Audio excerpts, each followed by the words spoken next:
नमस्कार मित्रों, astrology with Shyam Kumar Sharma channel में आपका स्वागत है। मैं श्याम कुमार शर्मा भगवान श्री हरि से यह प्रार्थना करता हूं कि आप सबको सुखी रखे, स्वस्थ रखे तथा लक्ष्मी आपके घर में निवास करे और सफलता जो है वो आपके कदम चूमती रहे। सर्वप्रथम मित्रों, मैं आपका धन्यवादी हूं कि आप मेरे चैनल को बहुत प्यार दे रहे हैं और एक प्रार्थना आपसे फिर वही है कि आपने अगर अभी तक मेरा चैनल सब्सक्राइब नहीं किया तो सब्सक्राइब जरूर कर लें, ताकि जो भी मैं नई वीडियो बनाऊं सबसे प्रथम आपको पता लग जाए कि ये वीडियो जो है आज आने वाला है।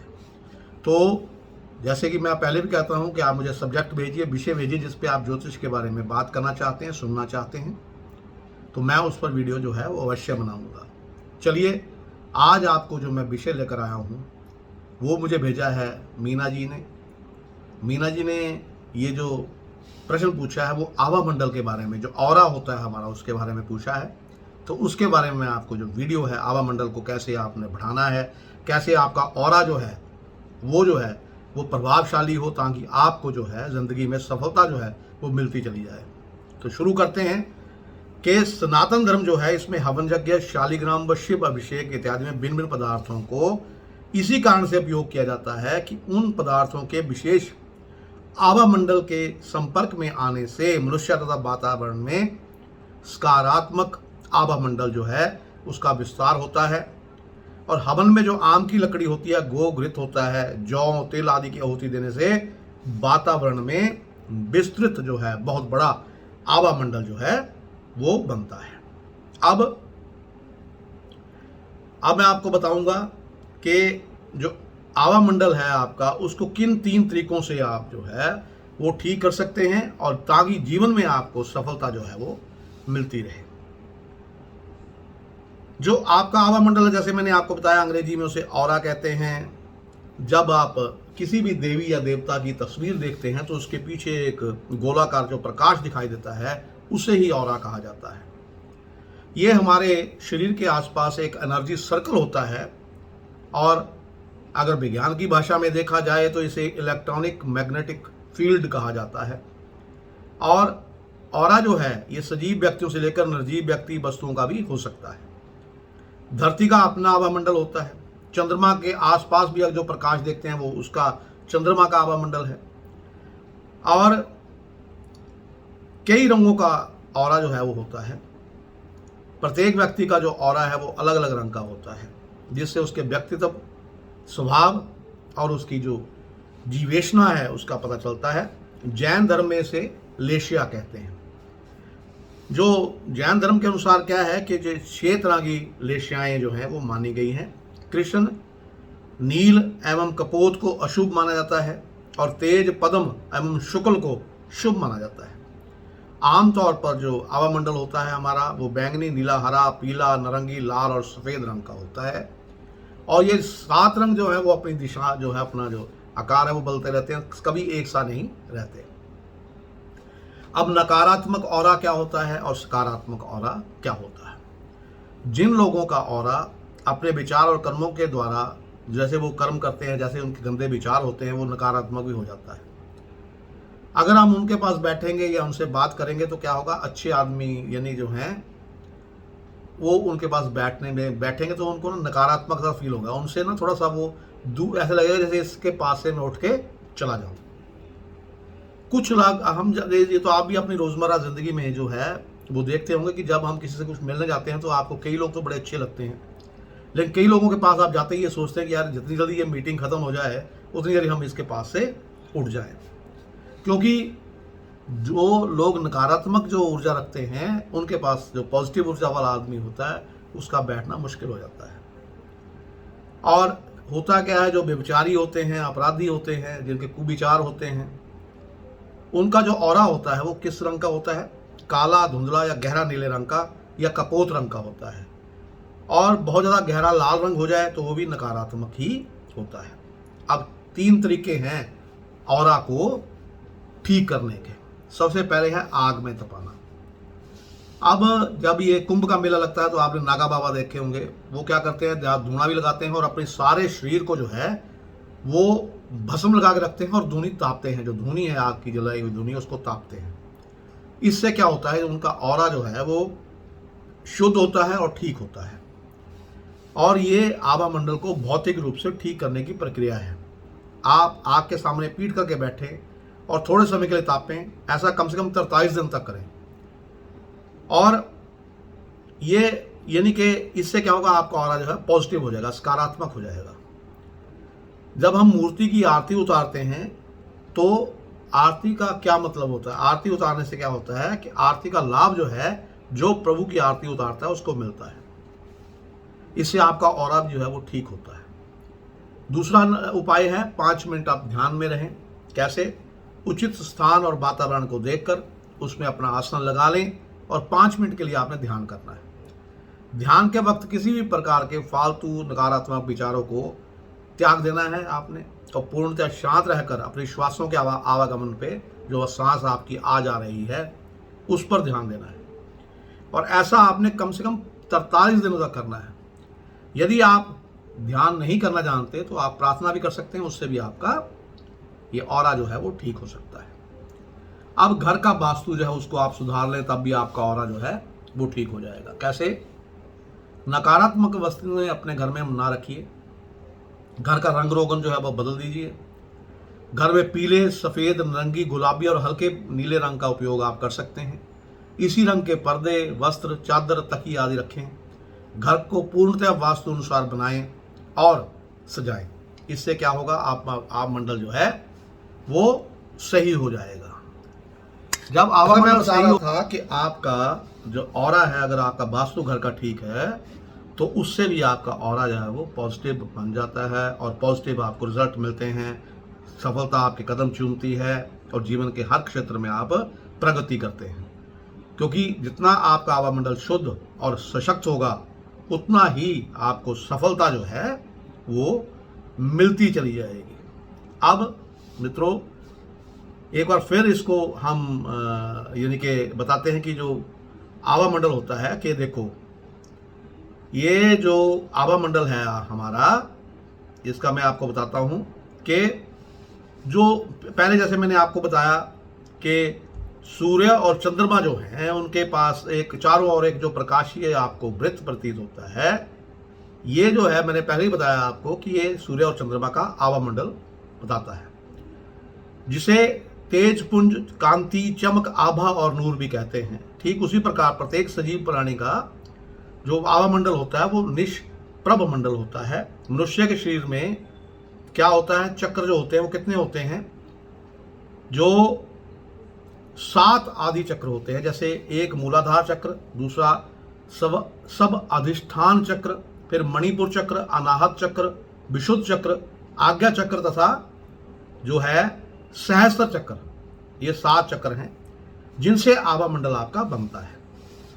आभा मंडल का निर्माण जो होता है मानसिक, शारीरिक व भावनात्मक जो श्रृंखलाएं के योग से बनता है। मानव शरीर में लगभग 3 करोड़ रोम छिद्र होते हैं मित्रों। इन 7 चक्रों से उत्पन्न हुई ऊर्जा शरीर के सभी रोम छिद्रों के माध्यम से और शरीर से बाहर प्रकट होकर 2 से 3 फुट तक की दूरी में इंद्रधनुष के रंगों जैसे अदृश्य ऊर्जा वृत्त का निर्माण करती है, जिसे व्यक्ति का ऊर्जा मंडल भी कहा जाता है। मनुष्य के जो 7 चक्र हैं उनसे सकारात्मक ऊर्जा प्रकट होती है तथा वह उक्त व्यक्ति का आभा मंडल कहलाता है। यदि 7 चक्रों से नकारात्मक ऊर्जा पैदा हो तो वह निष्प्रभ मंडल कहलाता है। मूलाधार चक्र की सुदृढ़ता अगर आप रखेंगे तो उससे सकारात्मक ऊर्जा की उत्पत्ति होती है। सब अधिष्ठान चक्र जो है उसका असंतुलित अगर वो हो तो सीधा मनुष्य के आचरण, व्यवहार तथा नस्ल को प्रभावित करता है। मणिपुर चक्र अगर असामान्य हो तो आपको मानसिक तनाव हो सकता है। अनाहत चक्र के असंतुलित हो जाने पर छाती से संबंधित जो रोग हैं वो आपको घेर लेते हैं, जैसे हार्ट अटैक होता है, कोई और यानी कि आपकी पाइपें रुक जाए, तो ऐसी चीजें होती हैं। और विशुद्ध चक्र जो है उसका संबंध कंठ से होता है। आज्ञा चक्र को नियंत्रित करके सभी चक्रों को नियंत्रित किया जा सकता है। सहस्त्र चक्र जो है उसके संतुलित होने वाला मनुष्य प्रचंड आभा का स्वामी होता है। शरीर के 2 रूप होते हैं, स्थूल और सूक्ष्म, सब आप जानते होंगे। जो स्थूल शरीर है मित्रों और बाहरी शरीर है उसके द्वारा सभी संसारिक कार्यों को रूप प्रदान जो है वो किया जाता है। इसे भौतिक शरीर भी कहते हैं। सूक्ष्म शरीर अथवा जो प्राण शक्ति है, जो संपूर्ण शरीर की सूक्ष्म अति सूक्ष्म नाड़ियों में वायु प्रवाह का नियंत्रण करके ऊर्जा प्रदान करता है तथा शरीर को क्रियाशील रखता है। सूक्ष्म व स्थूल शरीर के सुंदर समन्वय से ही मनुष्य की रोग प्रतिरोधक जो क्षमता होती है, बढ़ती है, वो किसी भी रोग का सामना करने का काबिल होता है। प्रत्येक सजीव प्राणी का आवामंडल तथा निष्प्रभ मंडल अपने संपर्क में आने वाले सभी प्राणियों को प्रभावित होता है। जैसे कि मैंने आपको पहले बताया कि किसी से मिलकर हमें अच्छा लगता है और किसी से मिलकर हमें ये करता है भी इससे जल्दी जल्दी मिलकर हम चले। जो शास्त्र हैं उनमें लिखा गया है कि एक साधारण व्यक्ति का आवामंडल 2 से 3 फुट तक का होता है, तो महापुरुषों और संतों का जो आवामंडल होता है वो 30 से 60 मीटर तक होता है, जो साधना, तप, ध्यान इत्यादि पर निर्भर करता है। तन के घटने और बढ़ने पर आवामंडल भी जो है वो घटता बढ़ता है। इसे आध्यात्मिक ऊर्जा मंडल भी कहा जाता है। आवामंडल को जो निस्तेज करते हैं वो कौन कौन सी चीजें हैं मित्रों? सबसे पहले जो चीज है वो है काम, फिर है क्रोध, फिर है मोह, फिर अहंकार और व्यसन जो है, जो बुरे व्यसन जो होते हैं वो होते हैं। इनकी अधिकता से शरीर में नकारात्मक ऊर्जा पैदा होती है तथा जो शरीर जो आपका आवामंडल जो है वो निष्प्रभ मंडल में बदल जाता है, यानी कि जिसके आगे सभी प्रभाव निष्फल हों। यानी कि कोई भी आदमी आगे पास आए आपके पास बैठने से उसको ऐसे लगेगा मैं यहाँ से उठ के भाग जाऊं। अब आवामंडल की ऊर्जा का संबंध मनुष्य के जो कर्म करता है उससे होते हैं।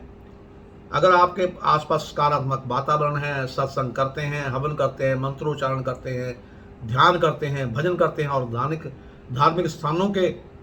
धार्मिक स्थानों में आप जाते हैं, वहाँ अच्छे लोगों का सानिध्य जब आपको प्राप्त होता है तो आपका आवामंडल जो है बड़ा बन जाता है।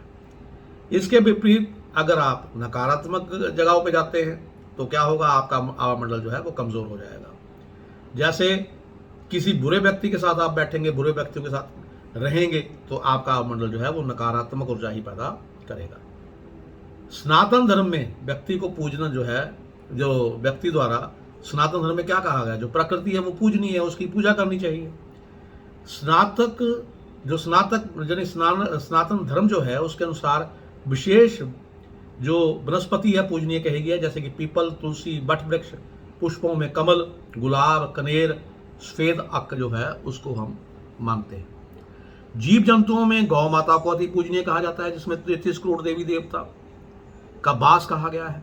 केवल मात्र गाय ही नहीं, अब तो जो गाय का दूध होता है उसका जो घी बनता है उसका भी महत्व कहा गया है। इनका मुख्य कारण आवामंडल ही है। मनुष्य, जीव जंतु आदि का आवामंडल जो है वो अलग अलग प्रकार का होता है। कुछ शास्त्र जो है प्रमाण भी दिए हैं शास्त्रों में किस वनस्पति अथवा जीव जंतुओं का आवामंडल कितनी दूरी तक जो है वो होता है।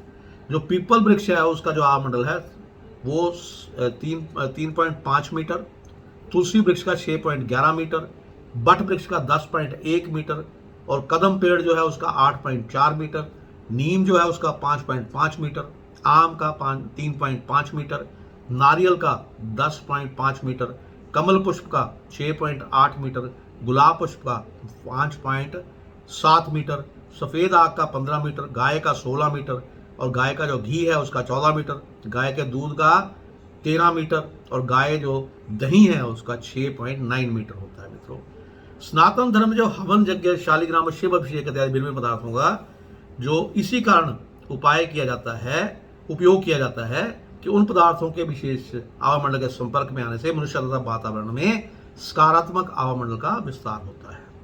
अब अगर हम नित्य जो हम कर्म करते हैं, नित्य जो हमें दिनचर्या होती है वो करते हैं तो क्या होता है, उसमें आप क्या देखते हैं? उसमें आप देखेंगे कि कई जगह आप जाते हैं तो वहाँ उत्साह, आनंद, इन सब चीज़ों का आपका जिनके सानिध्य साधु संतों का सानिध्य करते हैं तो आपको आनंद मिलता है।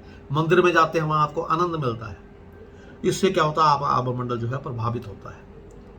लेकिन कहीं आप चले जाओ अपना जहाँ लड़ाई झगड़ा हो रहा हो, यहाँ लोग ऐसे हों जो बुरे विचार वाले रखते हो, उनके पास जाते क्या होगा, आपका निष्प्रभ मंडल जो है वो प्रभावी हो जाएगा। अब जो ध्यान योग जो है, ध्यान योग के ज़्यादा साथ भी आप अपने जो आवामंडल को है उसको बहुत अच्छा और सशक्त बना सकते हैं।